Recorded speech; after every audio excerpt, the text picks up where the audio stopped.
अस्सलामु अलैकुम everyone, how are you all. उम्मीद है कि आप सब ठीक होंगे। I am here with lecture number 51 for inter part 2 and we are on our unit number 4 जो कि है group 5A and group 6A elements के बारे में, जिसमें हम स्टडी कर रहे हैं, जिसमें हम लोग अभी तक देख चुके हैं about the different types of oxides of phosphorus, जिसमें फॉस्फोरस पेंटाऑक्साइड था और उसके अलावा फॉस्फोरस ट्राईऑक्साइड था। हमने इनकी प्रिपरेशन के बारे में बात की थी और उसके अलावा हम लोगों ने इनके रिएक्शंस के बारे में, केमिकल प्रॉपर्टीज़, फ़िज़िकल प्रॉपर्टीज़ के बारे में बात की थी। ये हो गए थे ऑक्साइड्स। ऑक्साइड से पहले हम लोगों ने हेलाइड्स ऑफ फॉस्फोरस की बात की थी, जिसके अंदर फॉस्फोरस ट्राईक्लोराइड था, फॉस्फोरस पेंटाक्लोराइड था। उसमें भी हम लोगों ने उनके वेज देखे थे, the methods through which they are prepared, और उसके अलावा हम लोगों ने उनकी केमिकल प्रॉपर्टीज़ और फिज़िकल प्रॉपर्टीज़ के बारे में बात की थी। आज जो हम लोग टॉपिक स्टार्ट करेंगे that is about the oxy acids of phosphorus. ये एसिड्स हैं जो ऑक्सीजन जहाँ पे मौजूद है और एसिडिक हैं, यानी कि हाइड्रोजन और ऑक्सीजन जब मुख्तलिफ़ प्रोपोर्शंस में आके फॉस्फोरस के साथ अटैच होगी, हम आज उसके बारे में स्टडी करेंगे। तो ये जो ऑक्सी एसिड्स ऑफ फॉस्फोरस हैं जो हम पढ़ने वाले हैं इधर, हम लोग बेसिकली यहाँ पे 2 different types of oxy acids of phosphorus पढ़ेंगे। फर्स्ट जो हम लोग पढ़ेंगे that is called as phosphorous acid, और सेकंड जिसमें हम लोग बात करेंगे that is called as orthophosphoric acid, या फिर आप जिसे आम अल्फाज में फॉस्फोरिक एसिड भी कहते हैं। तो इनके अंदर क्या है कि फॉस्फोरस के साथ एक हाइड्रोजन नहीं, हाइड्रोजन के एटम्स और ऑक्सीजन के एटम्स आके अटैच होते हैं। फॉस्फोरस एसिड ये जो है उसमें हमारे पास 3 हाइड्रोजन के एटम्स हैं और 3 ऑक्सीजन के एटम्स हैं that are attached with 1 phosphorus atom. जबकि अगर हम लोग बात करते हैं ऑर्थोफॉस्फोरिक एसिड की, या फिर जैसे हम लोग आम अल्फाज में फॉस्फोरिक एसिड भी कहते हैं, उसमें क्या है कि हाइड्रोजन के 3 और ऑक्सीजन के 4 एटम्स आके अटैच हो जाएं फॉस्फोरस के साथ, तो वो ऑर्थोफॉस्फोरिक एसिड कहलाता है। तो पहला जो कंपाउंड जो हम लोग स्टडी करने वाले हैं that is called as phosphorous acid.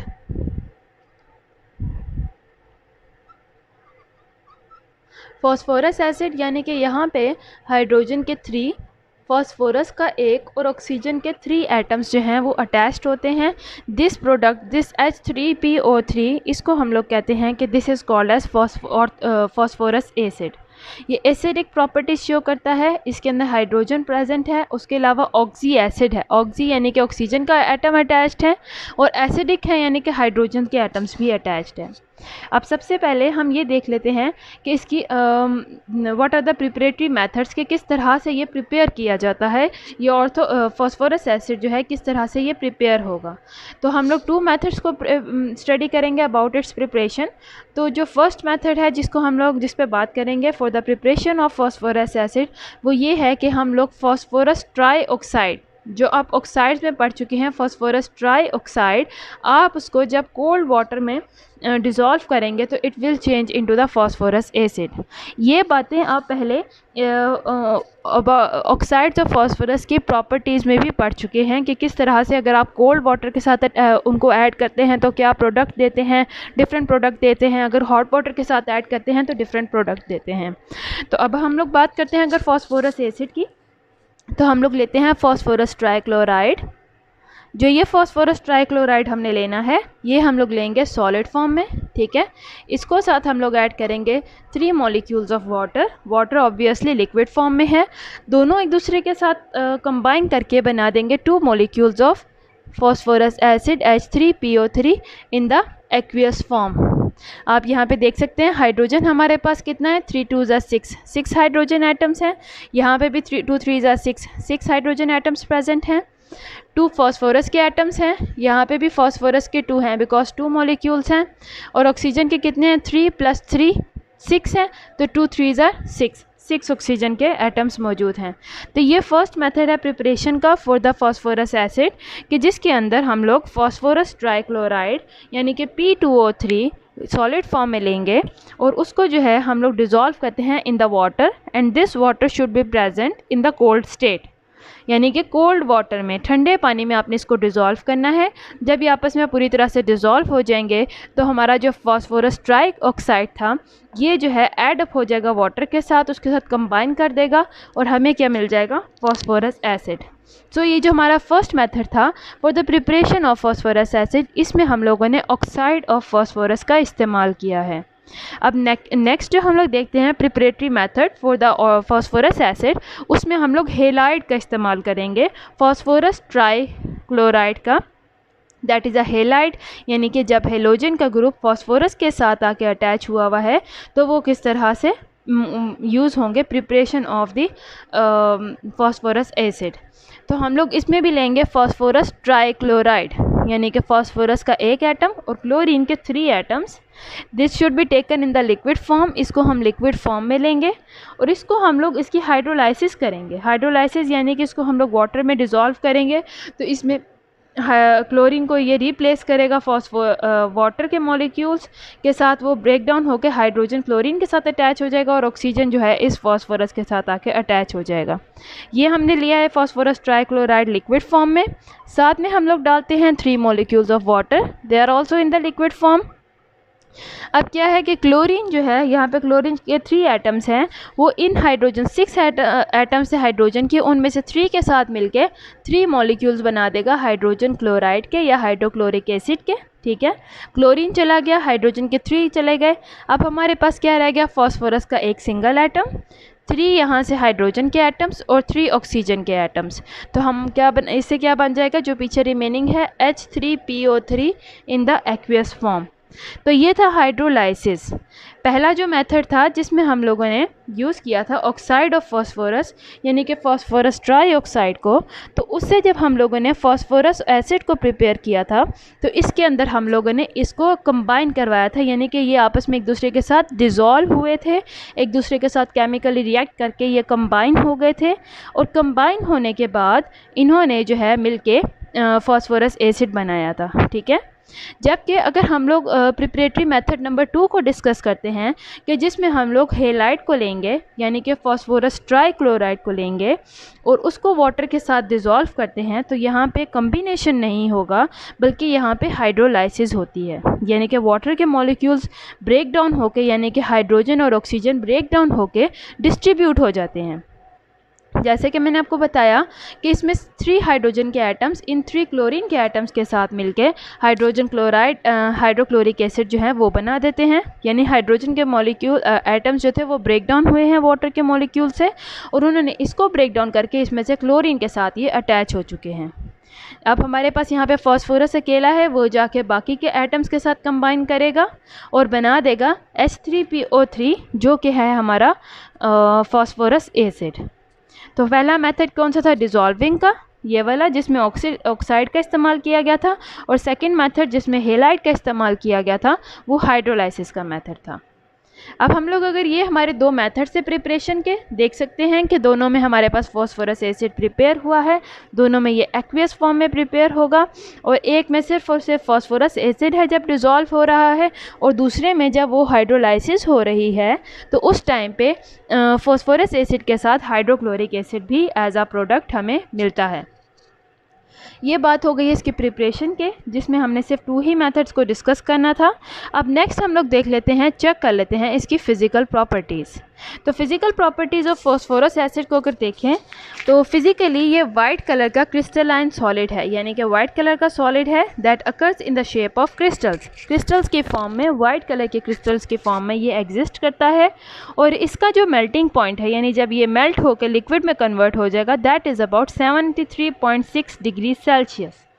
यानी कि आप अगर इसको मेल्ट करना चाहते हैं तो आप इसको हीट अप करेंगे टू 73.6 डिग्री सेल्सियस, तो तब ये जो है कन्वर्ट हो जाएगा इनटू द लिक्विड फॉर्म। ये हो गए हैं हमने अभी तक बात कर ली है about the preparatory method of phosphorus acid और उसके अलावा हम लोगों ने फिज़िकल प्रॉपर्टीज़ के बारे में बात की है। अब हम लोग देख लेते हैं कि इसकी केमिकल प्रॉपर्टीज़ क्या होंगी फास्फोरस एसिड की।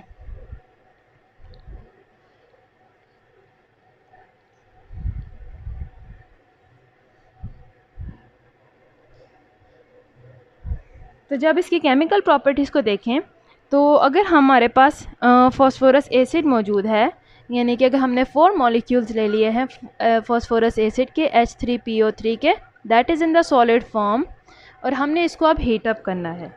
तो फर्स्ट प्रॉपर्टी क्या है कि अगर हम हीट अप करते हैं तो किस तरह से ये जो है रिएक्ट करेगा, किस तरह से कौन सी ये प्रॉपर्टी शो करता है हमारा फॉस्फोरस एसिड। तो जब फॉस्फोरस एसिड को हम लोग हीट अप करते हैं, उसका टेम्परेचर इंक्रीज़ करते हैं, तो वो डीकम्पोज हो जाता है into phosphine and orthophosphoric acid. जब आप फॉस्फोरस एसिड को हीट अप करेंगे तो वो डीकम्पोज हो जाता है इनटू फॉस्फाइन और ऑर्थोफॉस्फोरिक एसिड में। किस तरह से? 4 मॉलिक्यूल्स आपने लिए हैं फॉस्फोरस एसिड के, it is in the solid state, ठीक है। जब आपने इसको हीट अप किया है तो यहाँ पे 3 मॉलिक्यूल्स हमारे बनेंगे फॉस्फोरिक एसिड के H3PO4 के 3 मॉलिक्यूल्स बन गए हैं। तो यहाँ पे अब हमारे पास क्या है, ऑक्सीजन तो पूरे हैं, 12 ऑक्सीजन यहाँ पे हैं, 3 4 12 और 12 ऑक्सीजन एटम्स यहाँ पे मौजूद हैं, ठीक है। यहाँ पे 12 हाइड्रोजन के एटम्स हैं और यहाँ पे 3 3 9 हाइड्रोजन के एटम्स हैं। इसका मतलब 3 hydrogen atoms are missing here, और यहाँ पे 4 फॉस्फोरस के एटम्स हैं और यहाँ पे जस्ट 3 हैं। तो इसका मतलब एक फॉस्फोरस का एटम यहाँ पे कम है। तो उन्होंने 1 phosphorus atom and 3 hydrogen atom, इन्होंने आपस में मिलकर फॉस्फाइन बनाया है PH3। 1 फॉस्फोरस एटम जो यहाँ पे कम था और 3 हाइड्रोजन एटम्स यहाँ पे कम थे, दोनों ने मिलकर एक दूसरे के साथ फॉस्फाइन बनाया है and it is in the gaseous state. जो फॉस्फाइन है वो गैशियस फॉर्म में होगा और हमारा जो फॉस्फोरिक एसिड है वो सॉलिड फॉर्म में होगा। ये इसकी थी फर्स्ट प्रॉपर्टी, जिसमें हम लोगों ने डिस्कस किया है कि अगर आप अपने फॉस्फोरस एसिड को हीट अप करेंगे तो वो डिकम्पोज हो जाता है इनटू द फॉस्फोरिक एसिड और साथ में फॉस्फाइन की गैस में। सेकंड क्या है कि ये बहुत ज़्यादा पावरफुल रिड्यूसिंग एजेंट के तौर पे काम करता है विद कॉपर सल्फेट या सिल्वर नाइट्रेट। ये जो मेटालिक स्टेट्स होती हैं, कॉपर सल्फेट है या सिल्वर नाइट्रेट है, उनके साथ अगर आप इसको ऐड अप करेंगे तो ये उनके साथ रिड्यूसिंग एजेंट के तौर पे काम करेगा, यानी कि उनको रिड्यूस कर देगा। Let us have a look at the reaction कि अगर आप लोगों ने एक मॉलिक्यूल ले लिया है फॉस्फोरस एसिड का, ये आपने लिया है सॉलिड फॉर्म में, साथ में आप लोगों ने डाला है कॉपर सल्फेट को, ये कॉपर मेटालिक फॉर्म में है, ये मेटल है कॉपर सल्फेट, और ये जो है हमारा फॉस्फोरस एसिड इसके साथ रिड्यूसिंग एजेंट के तौर पे काम करेगा। ये हमने लिया था सॉलिड फॉर्म में, कॉपर सल्फेट हमने लिया है एक्वियस फॉर्म में, साथ में हम वाटर को ऐड कर देते हैं। Water is obviously in the liquid form. तो अब क्या है कि ये जो फॉस्फोरस एसिड है वो यहाँ से एक ऑक्सीजन को हासिल करेगा और ये वाले ऑक्सीजन को आप कह लें हासिल करेगा और ये अपने आप को बना देगा H3PO4, फॉस्फोरिक एसिड में कन्वर्ट हो चुका है, ठीक है। अब यहाँ पे H2 है, ठीक है। वो H2 जो है वो यहाँ से सल्फेट ग्रुप के साथ, ये ऑक्सीजन चला गया उसके पास से, वो सल्फेट ग्रुप के साथ मिलकर सल्फ्यूरिक एसिड बना देता है, और साथ में आपके पास जो कॉपर थी, क्योंकि उसके पास से सल्फेट ग्रुप चला गया तो कॉपर मेटल की फॉर्म में निकल आएगा। तो ये था कि एक रिड्यूसिंग रिएक्शन कि जब फॉस्फोरस एसिड को आप कॉपर सल्फेट के साथ ऐड अप करेंगे साथ में वाटर, तो वो ऑक्सीजन को ले लेगा वाटर में से, तो ऑक्सीजन हाइड्रोजन जो ग्रुप एटम्स होंगे, हाइड्रोजन मॉलिक्यूल वाटर का, वो सल्फेट ग्रुप के साथ मिलके सल्फ्यूरिक एसिड बना देंगे और पीछे हमारे पास कॉपर जो है वो अकेला मेटल की स्टेट में आ जाएगा। इसके अलावा हमारे पास क्या है कि अगर आप लेते हैं फॉस्फोरस एसिड, ये आपने लिया है सॉलिड स्टेट में, इसके अंदर आप ऐड करते हैं 2 मॉलिक्यूल्स ऑफ सिल्वर नाइट्रेट को, ठीक है, और उसके अलावा आप इसमें अंदर ऐड करते हैं अमोनियम हाइड्रोक्साइड को, NH4OH को। अब हम ये देखते हैं कि इस फॉस्फोरस एसिड का इस अमोनियम नाइट्रेट के साथ किस तरह से वो उसके साथ रिड्यूसिंग एजेंट के तौर पे काम करेगा। तो उसमें भी ये क्या करेगा कि जो है ये H3PO3 ये ऑक्सीजन को हासिल करके AgNO3 के पास से, या आप कह लें यहाँ से NH4OH के पास से, यहाँ से एक ऑक्सीजन को उसने हासिल किया है and it converts into the H3PO4।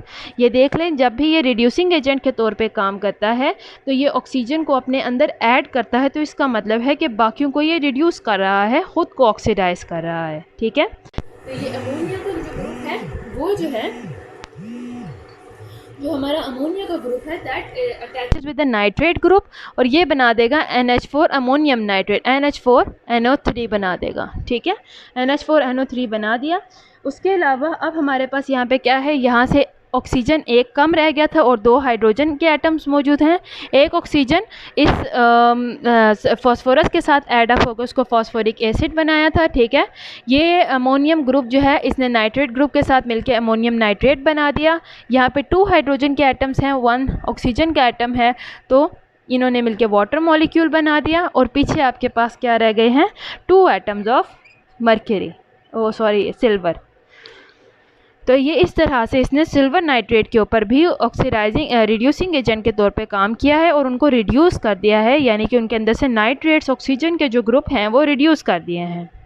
ये थी इसकी सेकंड प्रॉपर्टी। फर्स्ट प्रॉपर्टी थी जिसमें हमने इसका डिकम्पोजिंग प्रॉपर्टी देखी, सेकंड प्रॉपर्टी में हमने इसको रिड्यूसिंग एजेंट के तौर पे काम करते हुए देखा। इसी तरह अगर हम लोग ये देखते हैं कि इसका रिएक्शन क्या होगा ऑक्सीजन के साथ, 2H3PO3 को अगर आप ऐड करते हैं सॉलिड फॉर्म में ऑक्सीजन के साथ जो कि गैसियस फॉर्म में है, तो ऑब्वियसली ये ऑक्सीजन को अपने अंदर ऐड करेगा और ख़ुद ये कन्वर्ट हो जाएगा into the phosphoric acid H3PO4 में, सॉलिड फॉर्म में। इसी तरह नेसेंट हाइड्रोजन जो होती है वो जब आप जिंक और हाइड्रोक्लोरिक एसिड का रिएक्शन करवाते हैं, जिंक क्लोरीन के साथ मिलके जिंक क्लोराइड बना देता है और आपके पास पीछे रह जाती है हाइड्रोजन। वो नेसेंट हाइड्रोजन होती है, यानी अकेली हाइड्रोजन होती है, मॉलिक्यूल्स नहीं बने होते। वो अगर इसके साथ रिएक्ट करवाते हैं हम H3PO3 के साथ, ये जो नेसेंट हाइड्रोजन है हम इसको इस तरह से ब्रैकेट के साथ मेंशन करते हैं और ये मॉलिक्यूल्स की सूरत में एग्जिस्ट नहीं करती है। तो ये हाइड्रोजन जो है ये फॉस्फोरस के साथ मिलके फॉस्फाइन बना देती है PH3। ठीक है, 3 एटम्स के यहाँ से फॉस्फोरस के साथ मिलके उसने फॉस्फाइन बना दिया और 3 एटम्स यहाँ पे अटैच हो जाएंगे। 3 एटम्स यहाँ पे चले गए, फॉस्फोरस यहाँ से निकल गया, फॉस्फाइन बन गया। यहाँ पे अब आपके पास 3 हाइड्रोजन्स हैं, 3 ऑक्सीजन हैं, तो 3 हाइड्रोजन जो यहाँ पे रह गए थे वो इसके साथ आके अटैच होके तो 3 मॉलिक्यूल्स ऑफ वाटर बना देंगे, 3H2O। इस तरह से हमारी जो इक्वेशन है ये बैलेंस्ड फॉर्म में आ गई है। तो उम्मीद है आपको यहाँ तक लेक्चर समझ आया हो। अगर आपको यहाँ तक कोई प्रॉब्लम है, कोई इशू है, तो आप मुझसे कमेंट सेक्शन में पूछ सकते हैं। I am here to help you out till the next lecture. अल्लाह हाफिज़।